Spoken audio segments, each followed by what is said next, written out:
السلام علیکم ورحمۃ اللہ تعالی وبرکاتہ۔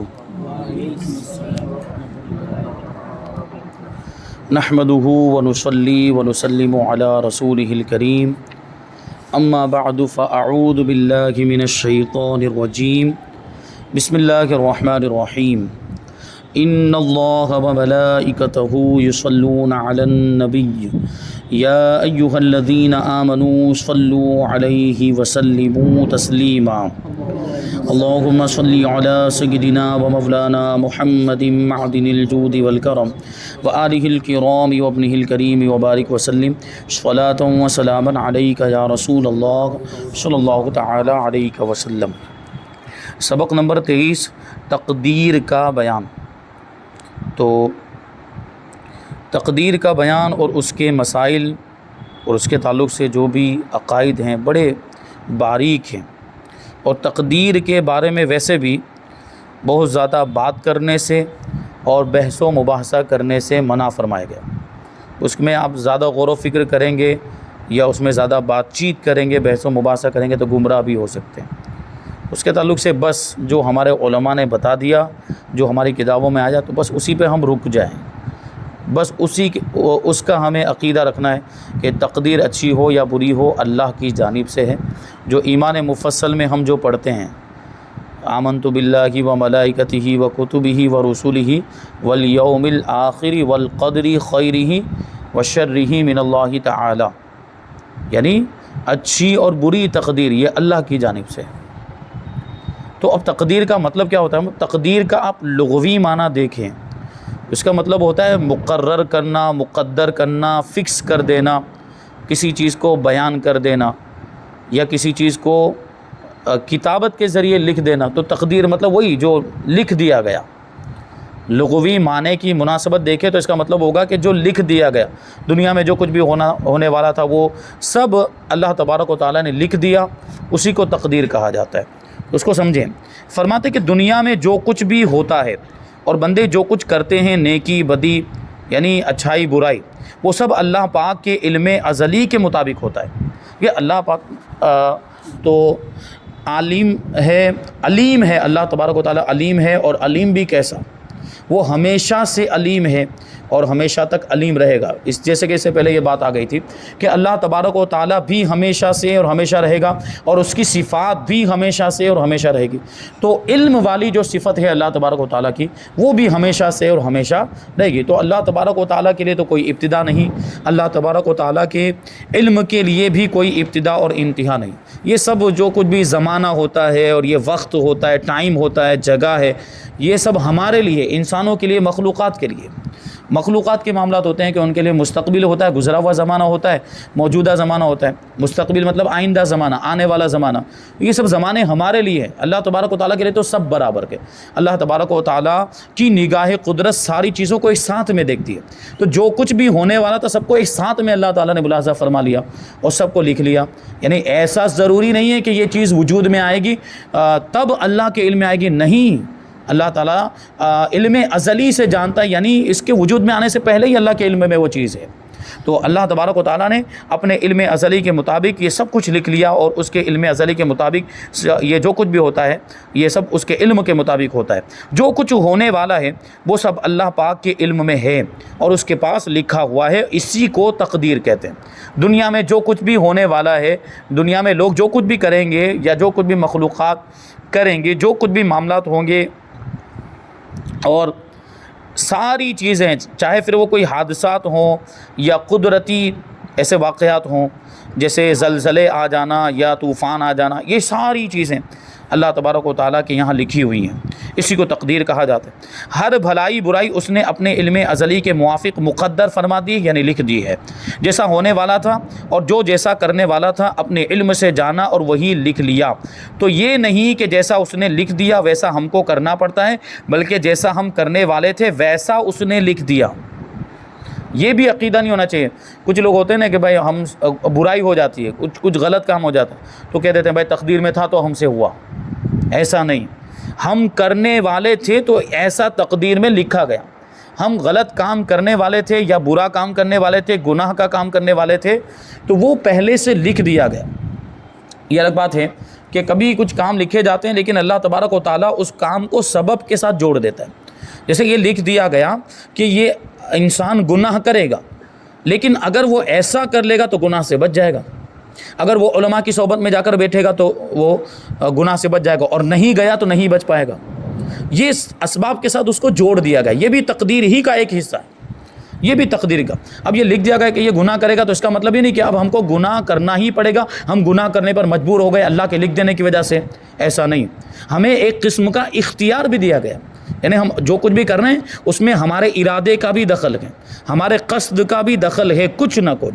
تو جو ہم کرنے والے تھے وہ لکھا، اور کہیں نہ کہیں تقدیر کی بھی رعایت ہو رہی ہے اس میں کہ ہم جو کرنے والے تھے وہی لکھا گیا. اب جو کچھ بھی ہو رہا ہے اسی لکھے ہوئے کے مطابق ہو رہا ہے. تو تقدیر کی بھی ایک طرف رعایت ہو رہی، تقدیر کے مطابق ہم چل رہے ہیں، اور دوسری طرف تقدیر میں وہی لکھا گیا جو ہم کرنے والے ہیں. تو دونوں طرف سے یہ چیزیں ہمیں دیکھنی ہے.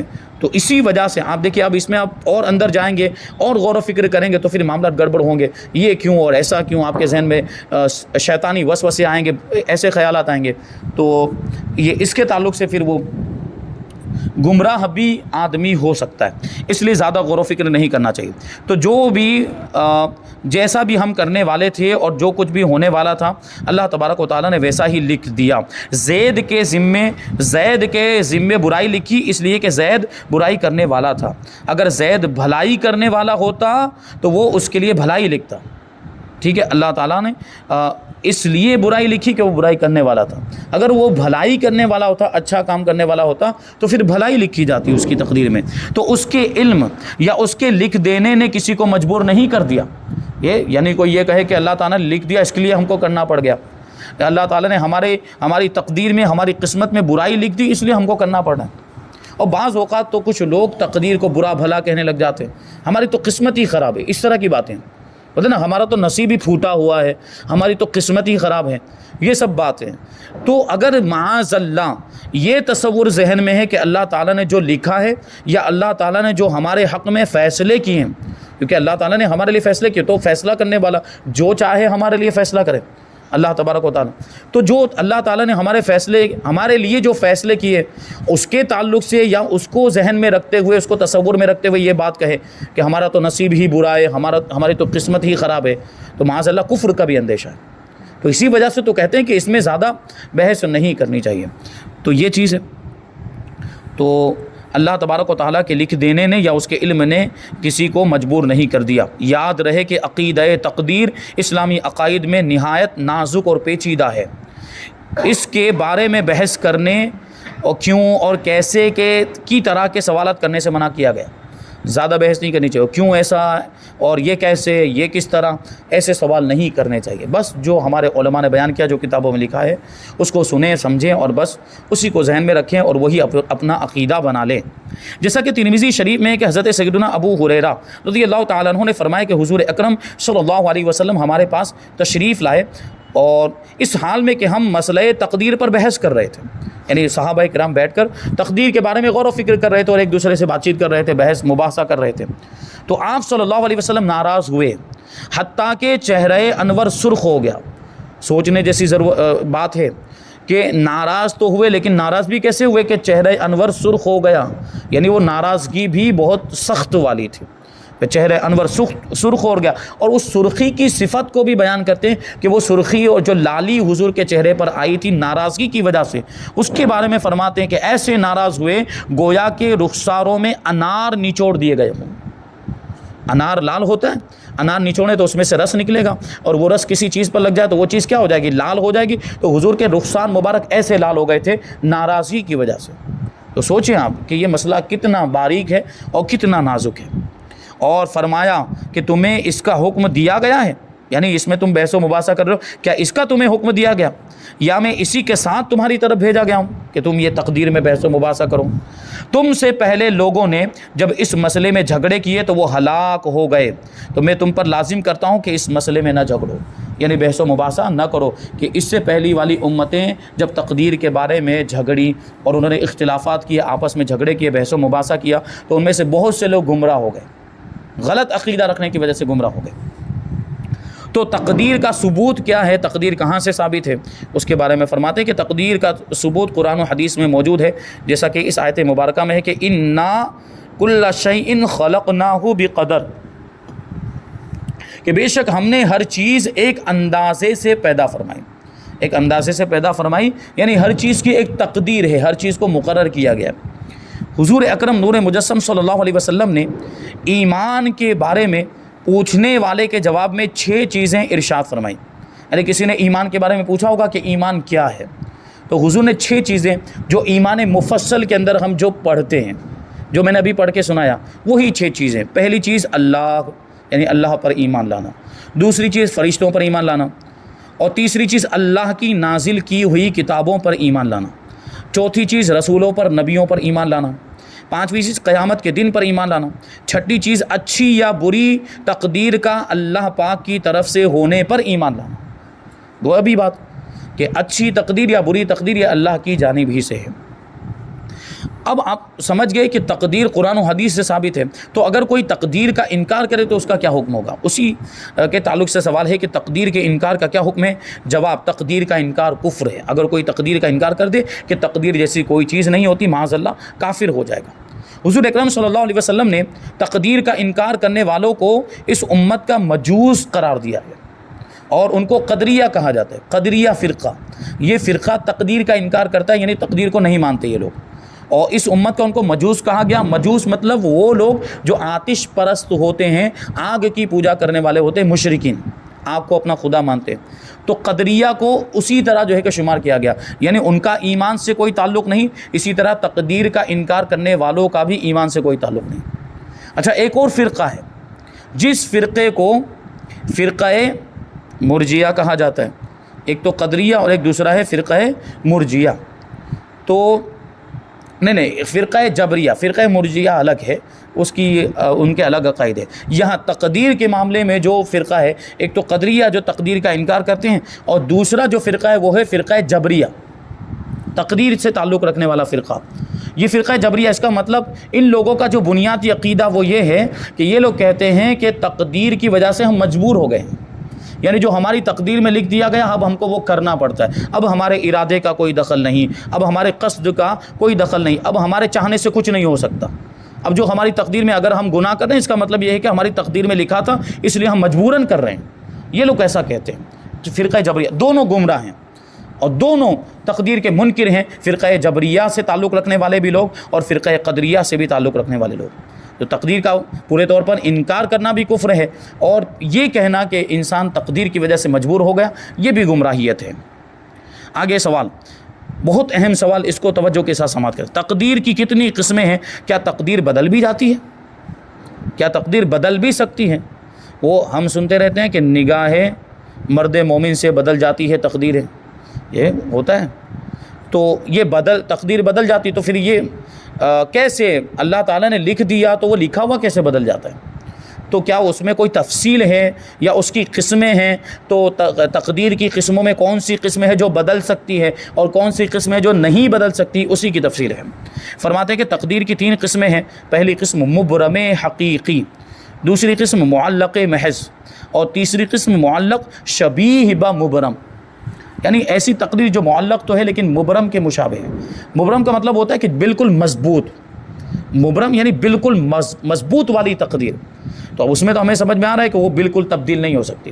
اور معلق کا مطلب جس کو کسی چیز پر معلق کیا گیا ہو کہ اگر ایسا ہوگا تو ایسا ہو جائے گا، اگر ایسا ہوگا تو ایسا ہو جائے گا۔ جیسے کہ میں نے ابھی کہا کہ اگر ایسا بھی ہو سکتا ہے کہ کسی کی تقدیر میں لکھا ہو کہ اگر وہ اس سبب کو اختیار کرے گا تو گناہوں سے بچ جائے گا۔ جیسے میں نے کہا کہ علماء کی صحبت میں جا کر بیٹھے گا تو گناہوں سے بچ جائے گا، اور نہیں بیٹھے گا تو گناہوں سے نہیں بچ پائے گا۔ یہ تقدیر معلق ہوئی کہ اس کو ایک سبب کے ساتھ جوڑ دیا گیا۔ اور ایک تقدیر ہے وہ ہے تو معلق لیکن مبرم کے مشابہ ہے، کہ معلق تو کیسا کہ تبدیل ہو سکتی ہے، دعاؤں سے بھی تبدیل ہو سکتی ہے، لیکن جو مبرم کے مشابہ وہ عام طور پر تبدیل نہیں ہوتی۔ اس کے لیے اللہ کے مقرب بندے یا اللہ کے نیک بندے جب دعا کرتے ہیں تو ان کی دعاؤں سے وہ تقدیر بدل جاتی ہے۔ جو ہم کہتے ہیں نا کہ اللہ کے ولیوں کی دعاؤں سے بھی تقدیر بدل سکتی۔ غوث پاک رضی اللہ تعالیٰ عنہ نے ارشاد فرمایا کہ میں تقدیر مبرم کو بھی ٹال دیتا ہوں۔ تو تقدیر مبرم سے مراد یہی ہے جو معلق ہے لیکن مبرم کے مشابہ، کیونکہ جو مبرم حقیقی ہے وہ بالکل تبدیل نہیں ہو سکتی۔ تو اسی کی تفصیل آگے بیان کرتے ہیں کہ مبرم حقیقی کا کیا مطلب ہے۔ پہلی قسم فرماتے کہ یہ وہ قسم ہے جو اللہ پاک کے علم اور حکم میں اٹل ہے، ٹل نہیں سکتی۔ جو اللہ تبارک و تعالیٰ نے اس میں اب لکھ دیا تو اب یہ والی جو تقدیر ہے یہ ہو کر ہی رہے گی، اور کسی کی دعا یا کوئی نیک کام کرنے سے تبدیل نہیں ہو سکتی۔ کوئی بھی دعا کرے، کوئی بھی مقرب یا کیسا بھی محبوب بندہ اللہ کی بارگاہ میں دعا کرے، یہ والی جو تقدیر جس کو مبرم حقیقی کہا جاتا ہے، یہ نام بھی آپ یاد رکھیں، مبرم حقیقی، یہ والی تقدیر تبدیل نہیں ہو سکتی۔ اب اس میں جو لکھ دیا گیا وہ ہوگا، جیسا کہ فرمان باری ہے ما یبدل القول لدی، کہ میرے یہاں بات بدلتی نہیں، میرے یہاں یعنی اللہ فرماتا ہے میری بارگاہ میں بات بدلتی نہیں۔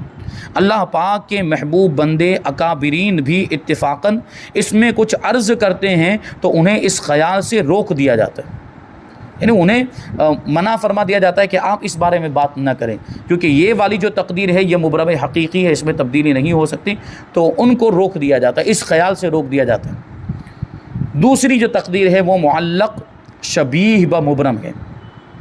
یہ قسم تبدیل تو ہو سکتی ہے، لیکن اس کی تبدیلی صرف اللہ پاک کے علم میں ہوتی ہے، مقرب فرشتے بھی اس کی تبدیلی سے لا علم ہوتے ہیں۔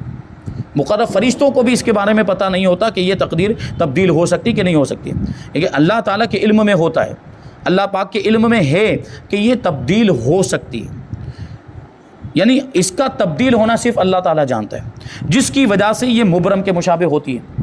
کیونکہ مبرم حقیقی کا کیا مطلب بتایا کہ جو بالکل بھی تبدیل نہیں ہو سکتی۔ اب یہاں انسانوں کو تو پتہ ہی نہیں ہے کہ یہ والی جو معلق شبیہ مبرم، یہ والی جو تقدیر ہے، دوسری قسم والی تقدیر، یہ تبدیل ہوتی کہ نہیں ہوتی، یہ انسانوں کے علم میں تو نہیں بلکہ فرشتوں کے بھی علم میں نہیں، یہ صرف اللہ تبارک و تعالیٰ کے علم میں ہے، اور اس کے حکم سے یہ تبدیل ہوتی، تو گویا کہ اب یہ اس کے مشابہ، مبرم کے مشابہ ہو گئی، ٹھیک ہے۔ ہاں، اللہ پاک کے خاص بندوں کی دعا اور التجا کے سبب یہ تبدیل ہو جاتی ہے۔ حضور غوث پاک رضی اللہ تعالیٰ عنہ اسی کے بارے میں فرماتے ہیں کہ میں قضائے مبرم کو رد کر دیتا ہوں۔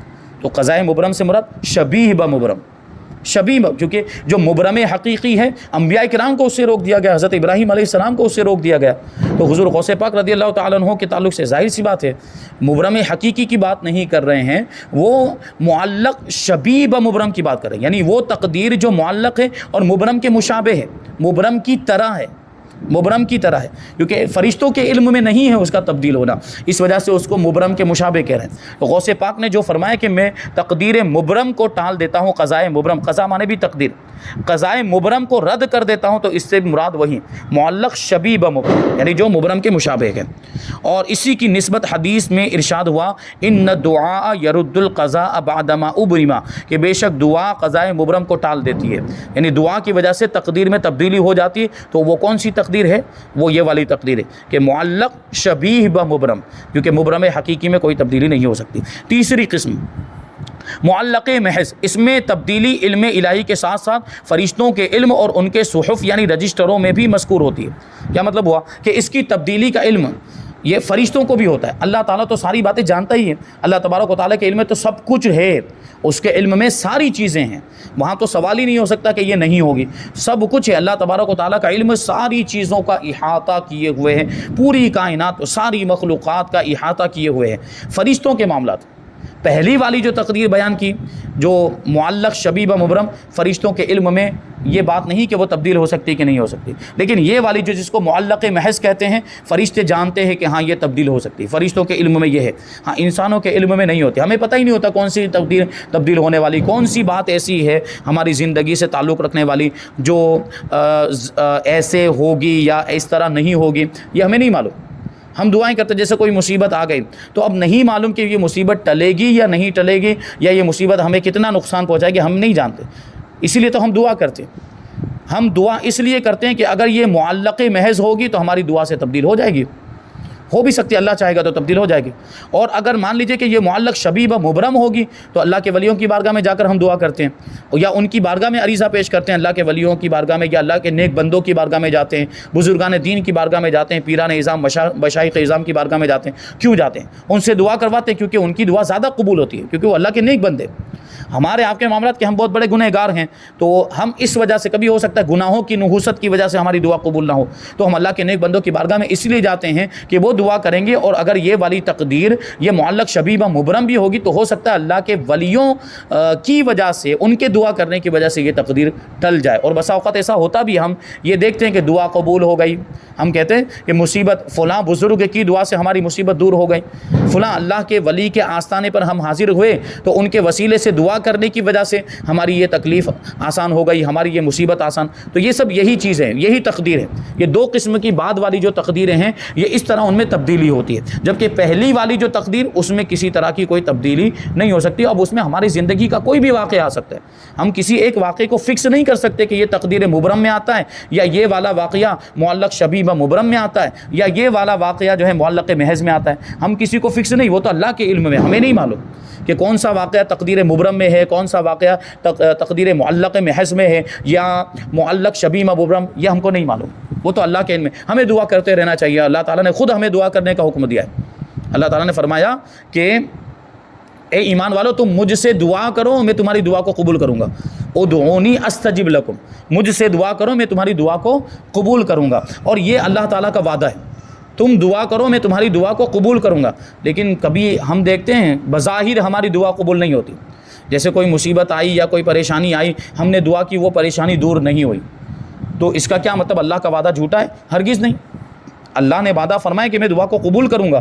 تو ایسی جو دعائیں ہوتی ہیں جو دنیا میں بظاہر قبول نہیں ہوتی، ان دعاؤں کو ہمارے لیے آخرت میں ذخیرہ کر کے رکھا جاتا ہے، یعنی وہ ہمیں آخرت میں ثواب کے طور پر ملے گی۔ جو دعا دنیا میں قبول نہیں ہوئی وہ ثواب کے طور پر ہمیں دی جائے گی، ہمارے نامہ اعمال میں اس کو لکھ دیا جائے گا، اور اتنا عظیم اس کا ثواب ہوگا کہ جب بندہ جائے گا آخرت میں اور اپنی ان دعاؤں کے ثواب کو دیکھے گا جو دنیا میں بظاہر قبول نہیں ہوئی تھی، تو پھر وہ اس وقت خواہش کرے گا کہ کاش کہ دنیا میں میری کوئی دعا قبول ہی نہ ہوئی ہوتی۔ یہ شان ہے اللہ تعالیٰ کی۔ تو معلق محض اس میں تبدیلی علم الہی کے ساتھ ساتھ فرشتوں کے علم اور ان کے رجسٹروں میں، فرشتوں کے پاس رجسٹر ہوتے ہیں لکھنے کے لیے، وہ بندوں کے اعمال اور بندوں کے جو کچھ بھی حالات ہیں یا دنیا کے جو کچھ بھی حالات، دنیا میں جو کچھ بھی ہو رہا ہے وہ سب لکھتے رہتے ہیں فرشتے، ان میں یہ اس کی تبدیلی لکھی ہوئی ہے۔ لہٰذا والدین یا اولیاء کی دعا، نیک کام اور صدقات و خیرات کرنے سے بھی یہ تقدیر ٹل جاتی۔ اسی لیے تو کہتے ہیں کہ کوئی مصیبت آئے تو صدقہ کرنا چاہیے، کہ صدقہ مصیبتوں کو ٹال دیتا ہے۔ صدقات اور خیرات یا کوئی نیک کام کریں تو اس کی وجہ سے بھی مصیبتیں ٹل جاتی ہیں، ماں باپ کی دعا سے بھی، اور اولیاء کرام نیک بندوں اور بزرگوں کی دعا سے بھی یہ والی جو تقدیر ہے وہ تبدیل ہو سکتی ہے۔ بہرحال ابھی اور کچھ باتیں ہیں اس کے تعلق سے باقی ہیں، انشاءاللہ تبارک و تعالیٰ اس کو ہم آئندہ درس میں شامل کریں گے۔ جیسے کہ ایک سوال یہ ہے کہ کیا تقدیر کے موافق کام کرنے پر آدمی مجبور ہوتا ہے؟ اس بارے میں ہمارا کیا عقیدہ ہے؟ اور ایک سوال ہے کہ تقدیر پر ایمان کے کیا فائدے ہیں؟ اور بھی بہت ساری چیزیں ہیں۔ اور اس کے بعد والا جو بیان سبق نمبر 24 میں، وہ موت اور قبر کا بیان، وہ بھی بہت اہم ہے۔ اللہ تبارک و تعالیٰ کی بارگاہ میں دعا ہے کہ جو کچھ بھی بیان ہوا اس پر ہم سب کو عمل کرنے کی توفیق عطا فرمائے۔ وما علینا الا البلاغ۔ السلام علیکم۔